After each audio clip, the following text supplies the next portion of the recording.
Assalamualaikum warahmatullahi wabarakatuh. Selamat pagi anak-anak. Bagaimana kabar kalian hari ini? Tetap semangat ya. Jangan lupa selalu patuhi protokol kesehatan. Menggunakan masker jika keluar rumah. Rajin mencuci tangan dengan sabun dan air mengalir. Jaga jarak dan jaga kebersihan lingkungan rumahmu. Sebelum pembelajaran dimulai, mari kita berdoa bersama-sama agar pembelajaran hari ini diberikan kemudahan. Amin. Berdoa menurut keyakinan masing-masing. Silahkan.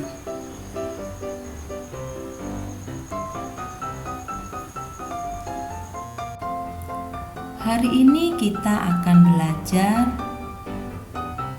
tema 1, hidup rukun. Subtema 2, hidup rukun dengan teman bermain.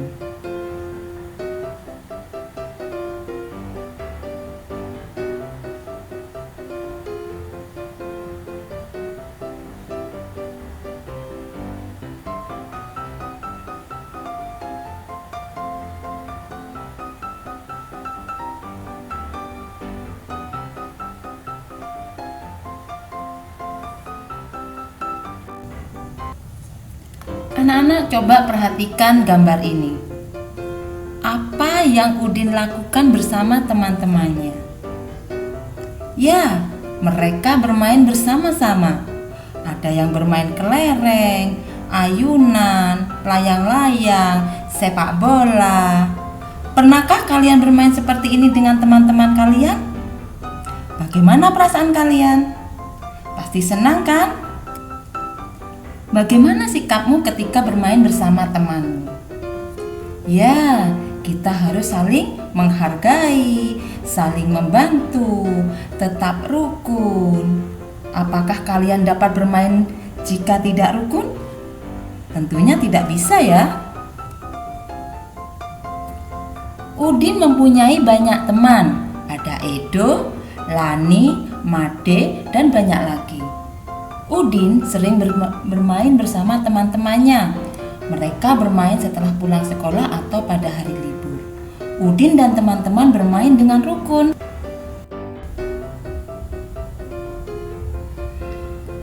Bacalah percakapan di bawah ini dengan nyaring. Udin berkata, "Do, ayo kita bermain kelereng di lapangan." Edo menjawab, "Ayo Din, kita ajak teman yang lain." Lalu Udin berkata lagi, "Boleh saja Do, semakin banyak teman akan lebih menyenangkan." Edo menjawab, "Tapi Din, aku tidak bisa membawa sepedaku ke lapangan.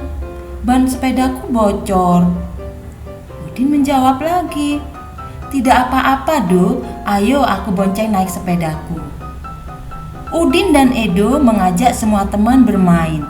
Mereka tidak memilih-milih teman. Udin dan Edo selalu menjaga kerukunan. Pernahkah kalian mengajak teman bermain? Tentunya pernah ya. Dalam kalimat tadi ada kalimat ajakan. Apa sih kalimat ajakan itu? Kalimat ajakan adalah kalimat yang digunakan untuk mengajak orang lain melakukan sesuatu. Dalam kalimat ajakan biasanya disertai dengan kata ayo, mari, atau yuk.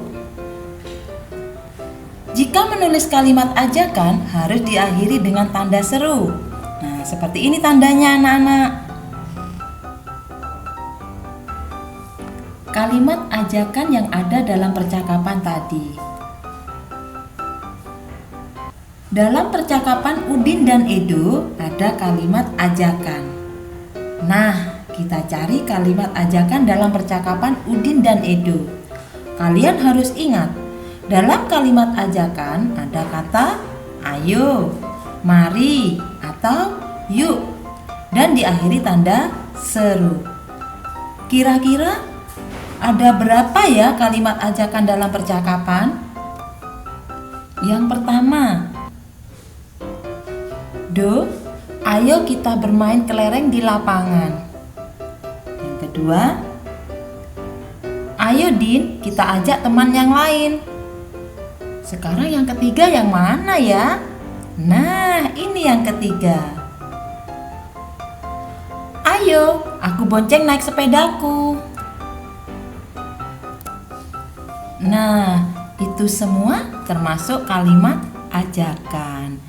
Kenapa ya kok termasuk kalimat ajakan? Karena ada kata ayo. Contoh kalimat ajakan yang lain. Made, ayo kita bermain di rumah Udin. Lani, yuk kita makan bersama. Edo, mari kita ke lapangan. Itulah contoh-contoh kalimat ajakan.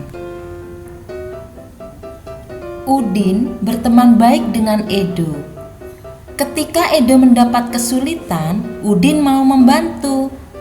Meskipun sedang asik bermain, Udin tidak melupakan kewajiban beribadah.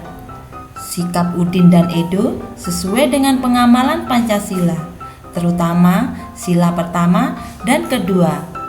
Kita dapat mengamalkan sila pertama dan sila kedua di tempat bermain. Contoh penerapan sila-sila Pancasila di tempat bermain. Contoh penerapan sila pertama. Tidak lupa waktu beribadah ketika bermain. Memberi kesempatan kepada teman yang ingin beribadah. Menghormati teman yang berbeda agama. Contoh penerapan sila kedua.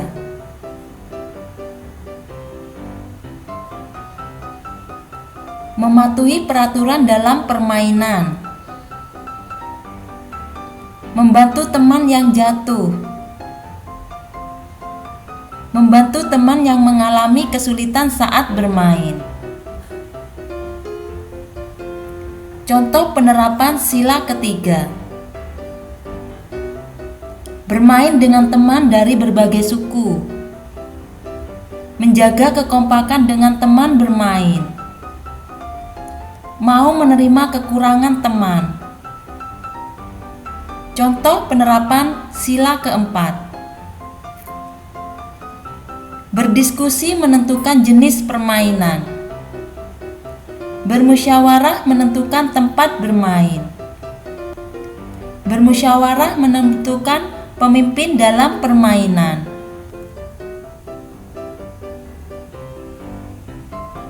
Contoh penerapan sila kelima.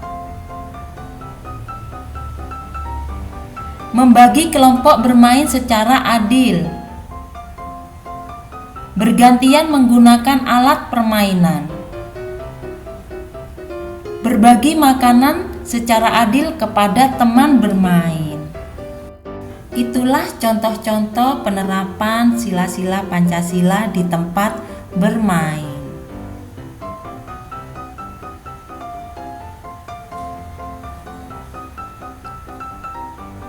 Di lapangan, teman-teman Udin sedang bermain.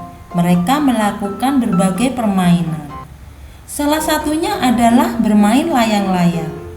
Tahukah kamu, ketika bermain layang-layang, anggota tubuh mana saja yang digerakkan? Ya, tangan. Bermain layang-layang, untuk memainkannya kita menggunakan tangan. Juga menggunakan kaki ketika melangkah. Dan mungkin kita juga menggerakkan kepala. Perhatikan gambar gerakan-gerakan anak bermain.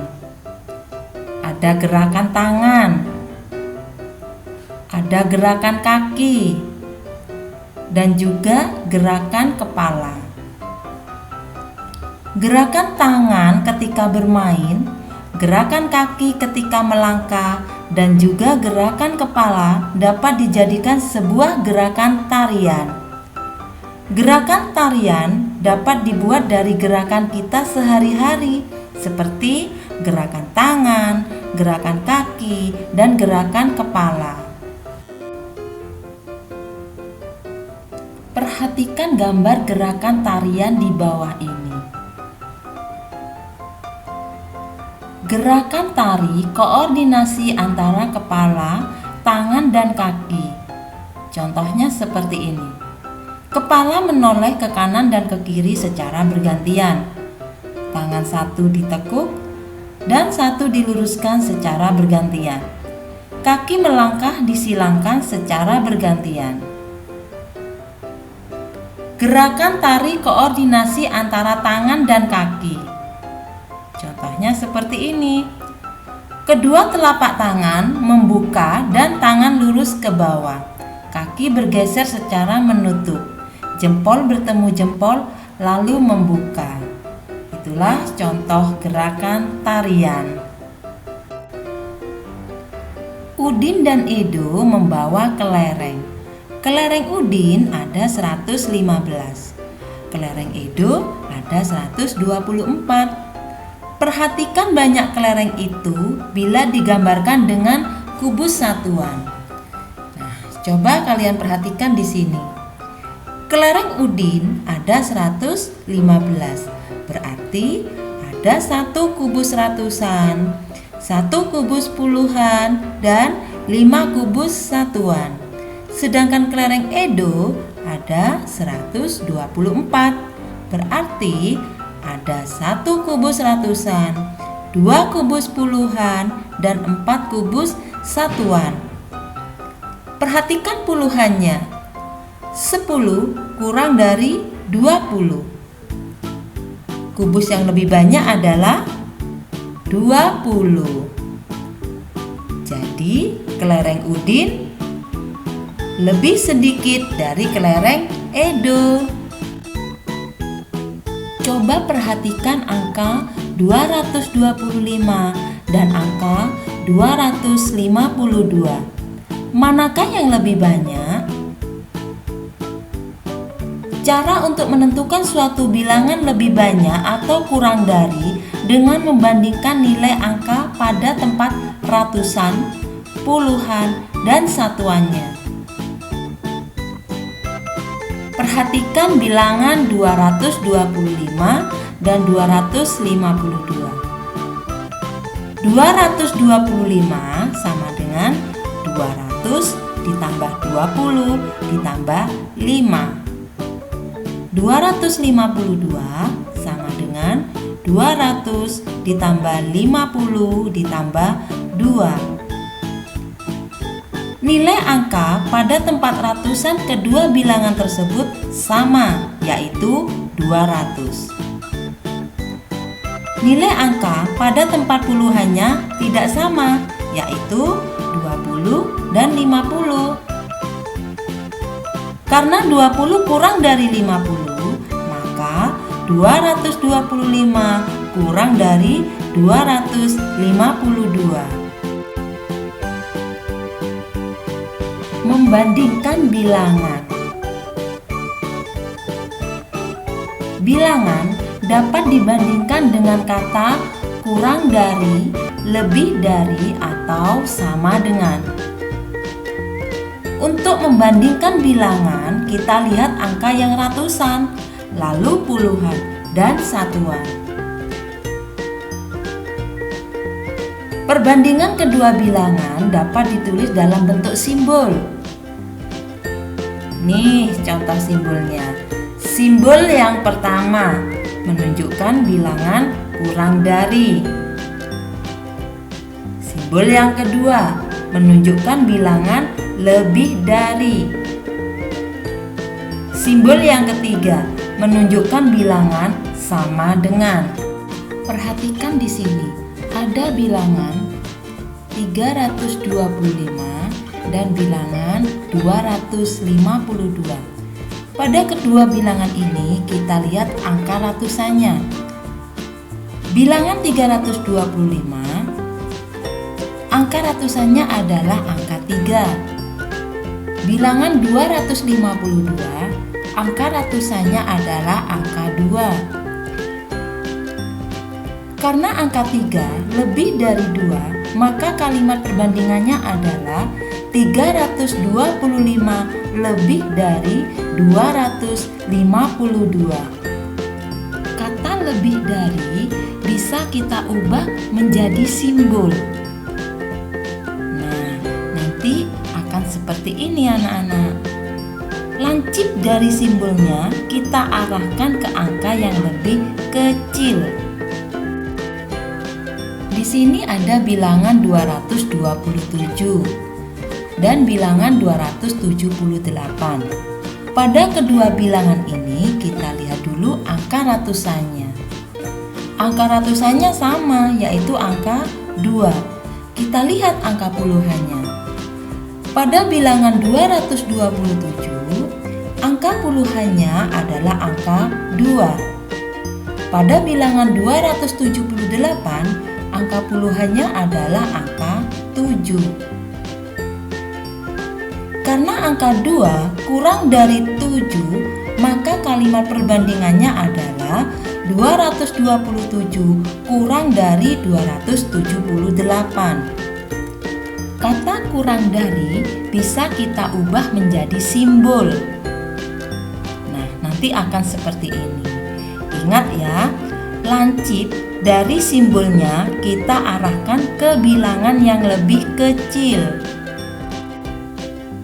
Ada bilangan 854 dan bilangan 856.